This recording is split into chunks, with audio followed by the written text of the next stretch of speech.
Hi, welcome to Pathways to Chemistry. This is Dr. O'Connor, and today we're going to talk about the extranuclear region and electron configuration.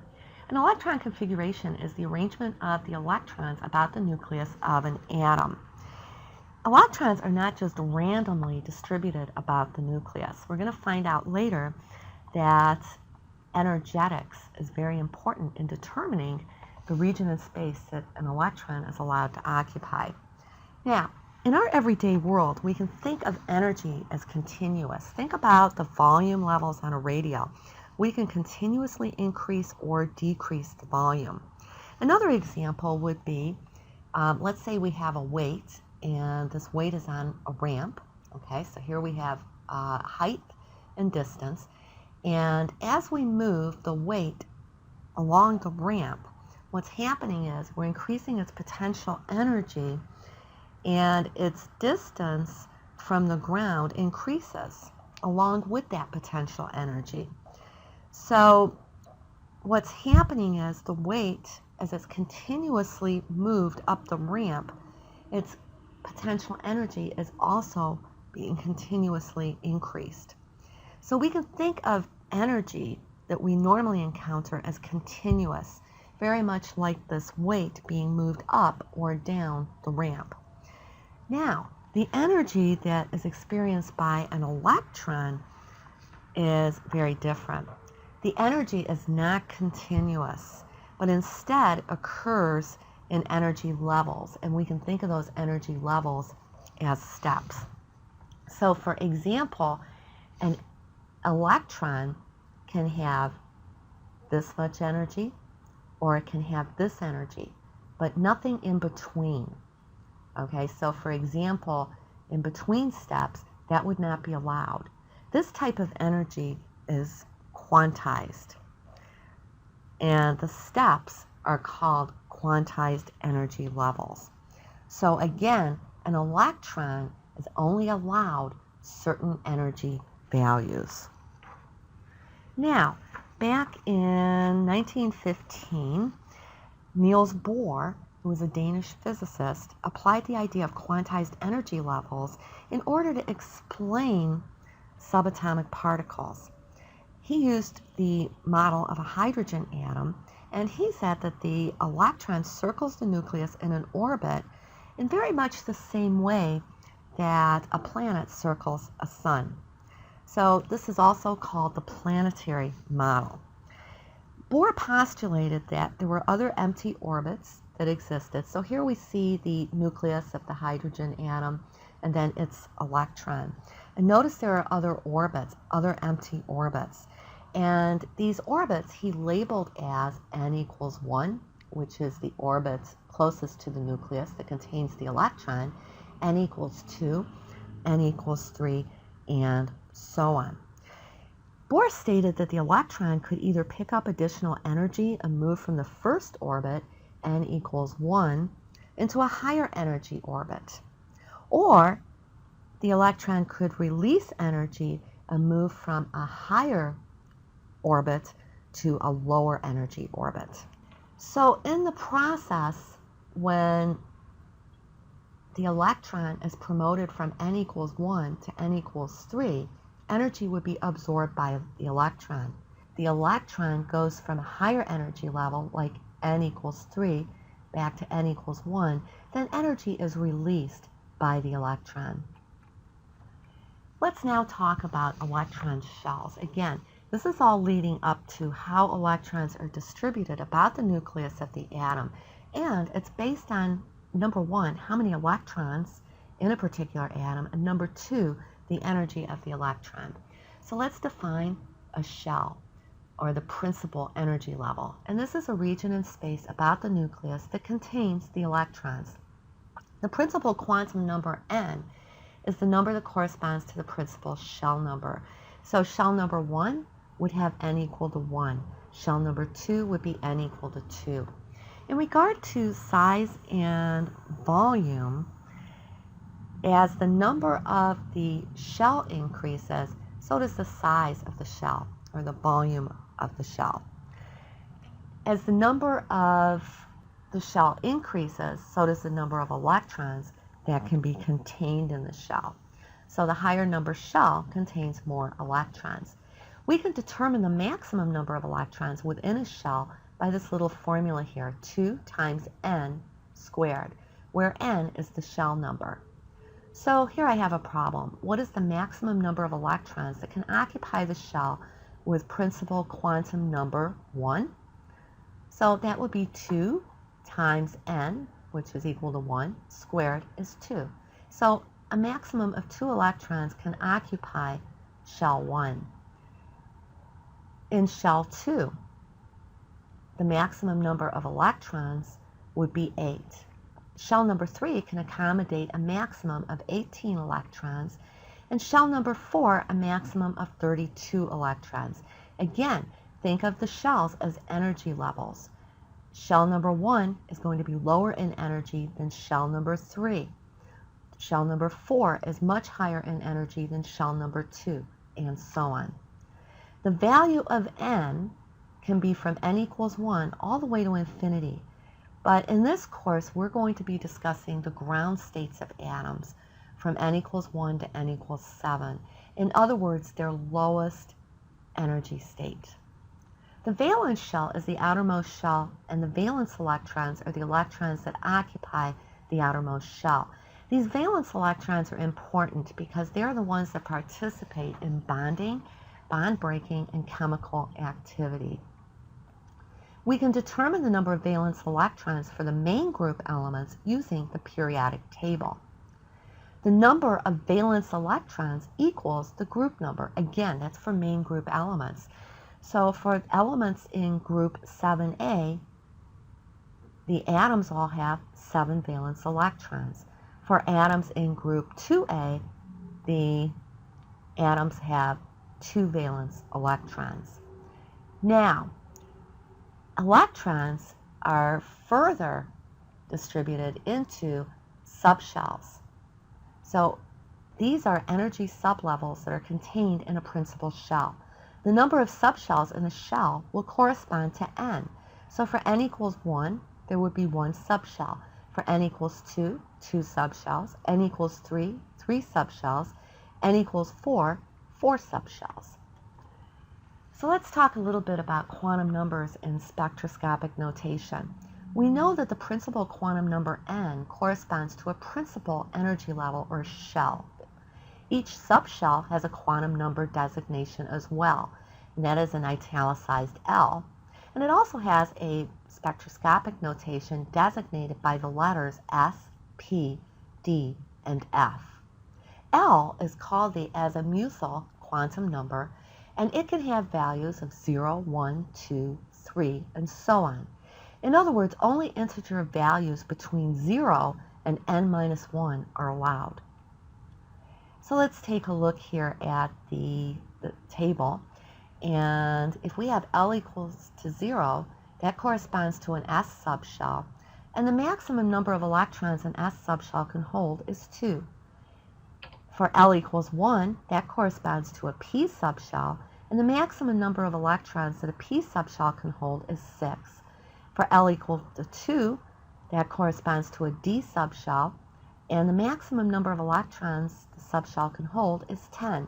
For L equals 3, that corresponds to an F subshell and can hold a maximum of 14 electrons. Now, electrons are further grouped into orbitals that are contained within subshells. Orbitals are regions of space in an atom where there is a very high probability of finding an electron. An orbital can hold a maximum of 2 electrons, and the electrons in an orbital must be of opposite spin. Think of electron repulsion. So, an S subshell can hold a maximum of 2 electrons and contains 1 orbital. A P subshell can hold a maximum of 6 electrons, so that means there are 3 P orbitals. A D subshell can hold a maximum of 10 electrons, giving 5 orbitals, and an F subshell can hold a maximum of 14 electrons for a total of 7 orbitals. Now, let's take a look here at the subshells contained in each shell, and then the maximum number of electrons in each shell. So n equal to 1 contains an s subshell, a maximum of 2 electrons. For n equal 2, there are 2 subshells, an s and a p. There are 2 electrons in an s, and there can be up to 6 electrons in a p subshell for a total of 8 electrons in the second shell. The third shell has an s, p, and d subshell. So the s subshell can hold a maximum of 2 electrons, the p subshell a maximum of 6 electrons, the d subshell a maximum of 10 electrons. So shell number 3 can hold a maximum of 18 electrons. And then shell number 4 contains s, p, d, and f subshells. And again, 2 electrons can go into an s subshell, a maximum of 6 electrons in a p subshell, a maximum of 10 electrons in a d subshell, and a maximum of 14 electrons in an f subshell. So that means shell 4 can accommodate up to 32 electrons. Now, energies of the subshells within each principal shell increase in the order of S, P, D, and F. So F would have higher energy than D, or S would be the lowest energy subshell. A little bit later, we're going to see there are energy crossovers above the 3p level, and we'll talk about it a little bit later on. Let's take a look at an example here. A neutral fluorine atom contains 9 electrons. We can write the electron configuration as follows. We have 9 electrons to distribute. We know that as far as shells, shell 1 fills before shell 2, which fills before shell 3, and so on. So what we have is we have 2 electrons in the first shell in an S subshell. We have 2 electrons in the second shell in an S subshell, and 5 electrons in a P subshell, and again, that's in the second shell. So the number here corresponds to the shell number, and then of course the letter corresponds to a subshell, and superscript corresponds to the number of electrons in a particular subshell. So now, at this point here, you should be able to electron configurations for atoms in the first and second period. An electron has the following quantum numbers: n equals 4 and L equal to 2. Translate the information into spectroscopic notation. Well, the principal shell has n equal 4, and L equal to 2 corresponds to a D subshell. So this would be 4D, shell number 4 and a D subshell. Let's consider the neutral carbon atom with Z equals 6. Let's use the table to determine the electron configuration of the carbon electrons. So there are 6 electrons to distribute. So we have n equals 1 and L equals 0 corresponds to an S subshell, and there are 2 electrons. 2 electrons would be put into n equals 2, 2 electrons in the S subshell, which corresponds to L equals 0, and 2 electrons in a P subshell, which corresponds to L equals 1. So now I'm ready to write the electron configuration for carbon. So for n equals 1 and L equals 0, I have 1, S, 2. For n equals 2 and L equals 0, I have 2s2. And for n equals 2 and L equals 1, 2p2. So the electron configuration for carbon would be 1s2, 2s2, 2p2. To check your answer, add up superscripts, and they should add the number of electrons. So far, we've been using the following filling order: 1s, 2s, 2p, all the way up to 4s, and so on. But this filling order was basically for a 1-electron system, and we have atoms that have many electrons. So what we're going to see is there are some energy crossovers. All right, this is an energy diagram, and energy is increasing as we go up. So the n equals 1 fills before n equals 2, and the S subshell will fill before the P subshell. When we get to n equals 3, the S subshell fills first, the 3p subshell fills, but notice that the 4s subshell fills before the 3d. And this is due to electron repulsions. So the 4s subshell is a little lower in energy than the 3d. So it fills first. And then after the 3d, the 4p fills, and then the 5s, and then again we have another crossover. Notice that the 5s fills before the 4d, and then the 5p, and it goes on and on.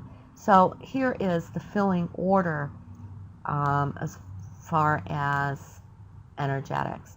So 1s, 2s, 2p, 3s, 3p, 4s, 3d, 4p, 5s, 4d, 5p, 6s, then the 4f, then the 5d, and the 6p, and it goes on and on. We have to fill the lower energy levels first. So let's take a look here at calcium. Z is equal to 20, so that means in the neutral calcium atom we have 20 electrons. So we need to distribute these electrons about the nucleus. And again, according to energy levels. So what we want to do is write the electron configuration for calcium. So we have 20 electrons to distribute. For n equals 1, L equals 0, so that's an S subshell. So there are 2 electrons we can put in that S subshell. N equals 2, again, 2 electrons will go into an S subshell, and 6 electrons will go into L equals 1, which is a P subshell. Now we get to n equals 3. The L equals 0, or the S subshell, fills first. It holds a maximum of 2 electrons.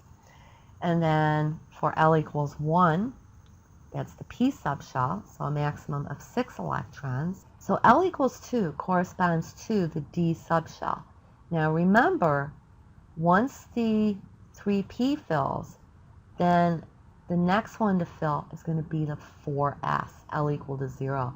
So 2 electrons going to go into the 4S. Again, the 4S is lower in energy than the 3D. So this takes care of our electron distribution. So the electron configuration then can be written as 1s2, 2s2, 2p6, 3s2, 3p6, and then 4s2. Now, we already talked about the orbitals. So what I'm going to do then is show you the shapes of these orbitals. So this here represents an s orbital, okay? And the s orbital is a spherical shape. You have to think about this in 3 dimensions. And that means that an electron in an s orbital is most likely, most probably going to be found in this spherical region close to the nucleus. Next we have the p orbitals. So remember, in the p subshell there are 3 p orbitals. And notice that each p orbital consists of lobes, of 2 lobes. Okay, so that means the electron in a p orbital can be found in this dumbbell region in space, or most likely that's where we're going to find it. The highest probability would be in these 2 lobes. Okay, now notice here at the nucleus there's a node. So in a p orbital, the probability of finding an electron in the node area is 0. Okay, so we're going to find the electron within the lobes, or the higher probability of finding the electron in the lobes. So we have 3 such p orbitals, okay? Or I should say this one here would be pz, this one would be px, and this one would be py. And again, in the pz, the lobes are on the z-axis, here they're on the x-axis, and here on the y-axis. So all 3 p orbitals will be perpendicular to one another. So now I can introduce the magnetic quantum number m sub l. This indicates which orbital within a subshell an electron occupies. So for an s orbital, m sub l is going to equal 0. For the 3p orbitals, m sub l will be a -1, 0, plus 1. For the 5d orbitals, m sub l can have values -2, -1, 0, plus 1, plus 2. For the 7f orbitals, m sub l can be -3, -2, -1, 0, plus 1, plus 2, plus 3. One more quantum number that we have to talk about. This is our fourth quantum number, and this is the electron spin quantum number, m sub s. When paired in an orbital, electrons must have opposite spin. So an electron spinning in a clockwise direction has m sub s equal to 1/2. An electron spinning in a counterclockwise direction has m sub s equal to a -1/2. Each electron is assigned 4 quantum numbers, n, l, m sub l, and m sub s. No 2 electrons in an atom can have the same 4 quantum numbers. So you can think of the 4 quantum numbers as being the address of an electron. Each electron has an address. So let's take a look here at a summary. So in the first shell, n is equal to 1, l is 0, and m sub l is 0. Second shell, l equals 0, l equals 1. M sub l can be -1, 0, or plus 1. In the third shell, we have, for l equals 2, the d orbitals, m sub l can be -2, -1, 0, plus 1, or plus 2. And then in the fourth shell, for l equals 3, the f orbitals, then m sub l can have values of -3, -2, -1, 0, plus 1, plus 2, and plus 3. So this is just a little summary for you. And again, no 2 electrons in an atom can have the same 4 quantum numbers. Let's take a look at orbital box diagrams. When we write orbital box diagrams, the boxes represent orbitals and the arrows indicate electrons. An arrow pointing up indicates a clockwise spin, and an arrow pointing down indicates a counterclockwise spin. Orbitals in a subshell must be half-filled before pairing electrons. Let's take a look at the orbital box diagram for carbon. So we have the 6 electrons for carbon. 2 of them are in a 1s orbital. Notice that the arrows are going in opposite directions. That's to show opposite spin. The same in the 2s. Now we fill the 2p. The 2p electrons are in 2p orbitals. It would not be right to pair the electrons. Remember the rule. The orbitals in a subshell must be half filled before you can pair them. So I can't pair electrons until each orbital in a subshell has at least 1 electron. Now from this, I can write the electron configuration for carbon. Here's a problem. Fill in the following orbital box diagram for a neutral sodium atom and use the orbital box diagram to assign quantum numbers to each electron in the neutral sodium atom. So I go ahead, I see that sodium has Z equals to 11. We have 2 electrons assigned to the 1s orbital, 2 to the 2s orbital, 6 electrons to the 2p orbital, and 1 electron in the 3s orbital. So from the orbital box diagram, we can write the electron configuration of sodium. 1s2, 2s2, 2p6, 3s1. Now, for part B, in order to assign quantum numbers to each electron, it's best to set up a table and assign a number to each of the 11 electrons. So my first electron is in n equals 1, l equals 0, m sub l is 0, and we're going to assign it a plus 1/2 for m sub s. The second electron is in n equals 1, l equals 0, m sub l equals 0, and m sub s has a -1/2. Notice that the 2 electrons in the first shell, they have the same 3 quantum numbers, but it's the 4th quantum number that distinguishes them. One has a plus 1/2, one has a -1/2. So again, no 2 electrons in an atom can have the same 4 quantum numbers. Let's look at electron number 8. Okay, so let's go back here. So we'll go to electron number 8. So 2, 4, 6, 8. So let's take a look at this one here. So electron number 8 then, n would equal 2, L would be 1, meaning it's in a p subshell. M sub L would be 0. Remember, for the p orbitals, you can have -1, 0, 1. And then M sub S would be a -1/2.